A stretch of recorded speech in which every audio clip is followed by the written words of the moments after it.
Welcome to CarSceneKorea. I introduce newly released Genesis, Hyundai, and Kia cars. And the car I have behind me today is Genesis G80. But that's a petrol model, and I'm actually here today for Genesis eG80, which is the first EV car from Genesis. And for those of you guys that had not checked out my earlier video on this eG80, feel free to go check that out. I'm not going to talk about too much of the exterior, which I covered already on that video. But today, let me go through what I could not cover because I simply did not have the key, which I do today.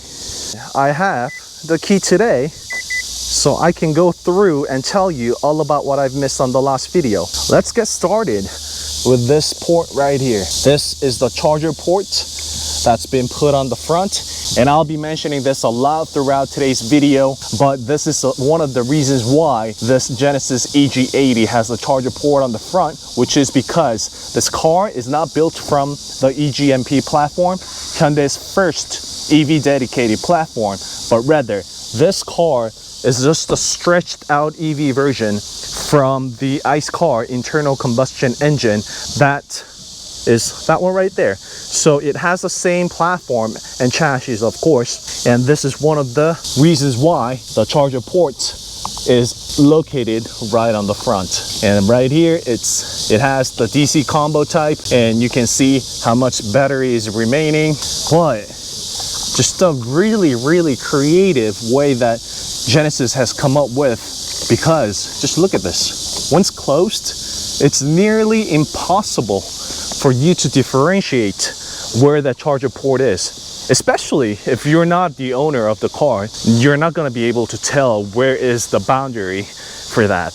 There is no unseeing it once you see this one. And also check out this crazy fine detail that Hyundai and Genesis are paying attention to lately. Guess what that is? Stretches out right to these quad lamps, which is the iconic identity of Genesis brand, which is also found on the lights, but also the tail light. So, and also the light bulbs, there are 4 of them, hence the quad lights. It's okay that it's not fully automated, although it's 100% manual. And don't worry, once you lock the car, of course, this is locked and you can't open it either. Only when you unlock the car, this unlocks altogether. And very marginal difference, but since I have the car back to back, the eG80 has this shape right here for the rear fender, whereas a traditional one has that with, of course, the exhaust tip. And opening up the trunk, this is one of the biggest downside of eG80 for the obvious reason. It has to sacrifice a lot of trunk compartment and space due to a motor sitting on the back. Since this is not built upon eGMP platform, EV dedicated platform, Hyundai had to come up with a way to boost up their trunk compartment space right here, fitting in the motors. So I have the ski through folded, and I can already see how much effort that Genesis have put in on top of this motor to make it quiet, wrapped around absorbents, over absorbents, and there is just no way for me to take this off. But this is like absorbents everywhere, including in these fabrics within the trunk compartment as well. Even for this tiny outlet right here, they've gone with this effort of covering it up with a fabric to reduce the noise coming into the cabin. And underneath, just pull this up, there is the emergency kit for air inflating the tires and whatnot. Not so much of a extra hidden compartment, I would say, compared to other cars. Brilliant idea I like on this one, same for the regular G80 as well, is how this reflector stands up right there when you open up a trunk, just like that. It provides an easy access, of course, but just look at the interior. This interior color is just immaculate. Just look at this white tone. It's beautifully done. The best part about this Genesis interior is that they have utilized a lot of upcycled and recycled materials. So this Genesis is also keeping up with eco-friendly slogan that Hyundai has pulled out, you know, pursuing to be environmental friendly, but still keeping that luxurious feeling at the same time. This feel, the leather feel that I have here, is no different than a other leather material that I have tested. And just look at this car going, picking up the speed, just like that. Let's go 0 to 60 on eG80.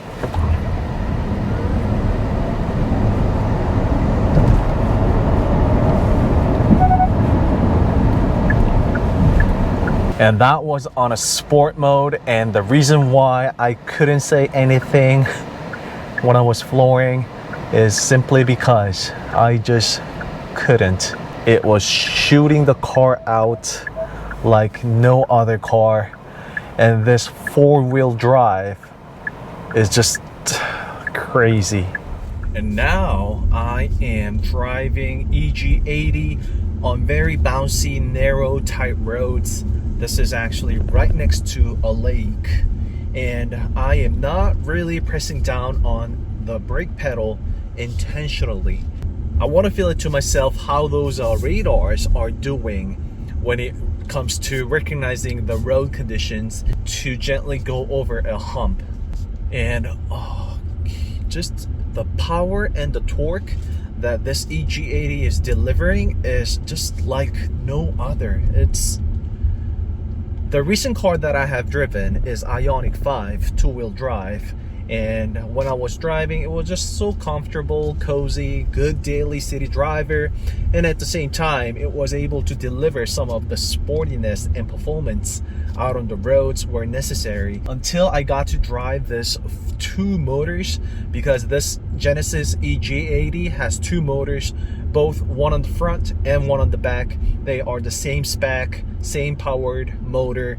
This eG80 only comes in all-wheel drive, the full-wheel drive, and on the sport mode, the Genesis eG80 provides all-wheel drive only. One thing that Genesis has been emphasizing a lot on their new features was that this connector.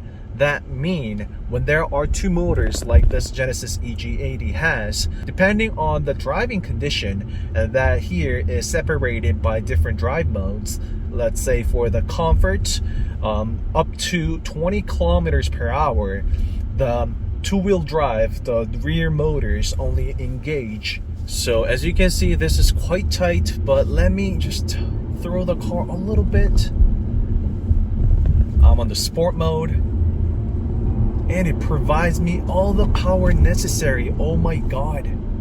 And these two motors engaging from both front and back, using that regenerative brakes, and also using that as extra brake, just much like an engine brake on ICE cars.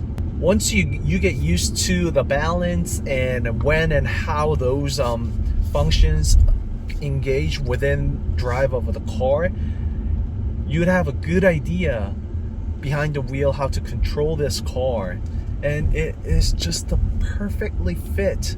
It's super strong. It has all the power and torque right there. It's telling me, hey, I can go, let's go. It is so strong. It's so much power is already there at a tap of the accelerator. Just look at this. As you have seen from the 0 to 60, it has all the power right there, but also brings out the comfortableness of this eG80 car being a Genesis. The way it drives around the corners, it really hugs the car too. And unlike what I have felt from other SUV EV cars such as Ioniq 5, the center of gravity is right underneath my butt. It literally is. So I can feel the agile movement of this car at the same time, you know, the funny thing is, this car is just super comfortable, but also is really sporty at the same time. Just look at this car kicking and flying out. This would slap every regular ordinary ICE car out on the road.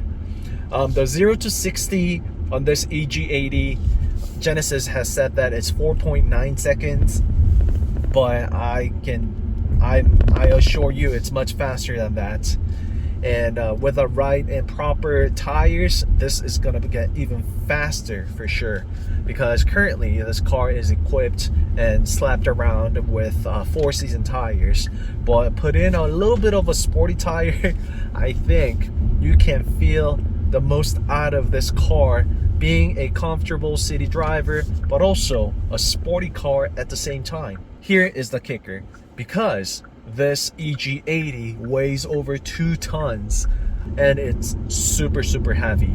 Despite the heavy weight that this eG80 has, Genesis has also implemented lightweight material here and there, used more of aluminum pieces compared to a regular ICE G80, but still this car is nearly about 300 kilograms heavier than a regular ICE car.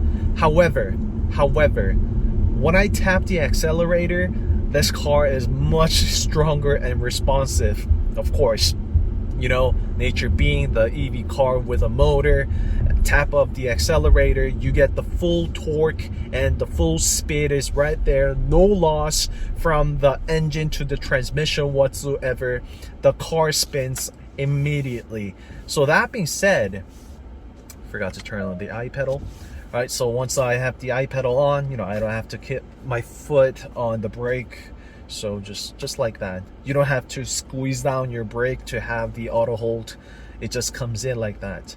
So going back to what I was saying, you know, this car feels much more agile and responsive than compared to that of a 3.5 liter turbo model. I mean, that car was fast as heck. I mean, I've test driven that car for a good 1 full week. Jesus, this car is strong and much faster for sure. A little bit of a downside when making comparison to regular G80 is that because of the batteries underneath the seat right here, and this car coming from the same chassis platform that's being used on the ICE G80, the seat is overall a little bit humped up, and the clearance on the side skirts is it's precisely 1 centimeters shorter from the ground than other G80s. Definitely this car has gotten taller from the driver cockpit, but I can't really feel that much of a difference. This car is just super comfortable and cozy to drive around. No stress whatsoever. The power is all there. It's more than enough. Well, I know if you were to track this car, I mean, you could if you wanted to, but this is gonna get exhausted in a few laps for sure, and the amount of tire that you'll be using, it's going to melt away your tires due to the weight mostly, and also of course the torque. But you know, this car is not track focused. You have a G70 for that, or some other cars. However, I just want to take this car on a track as well, using that regenerative brake and thus having this crazy torque at your tap of foot. You know, this car is just going to be so much fun on the tracks as well.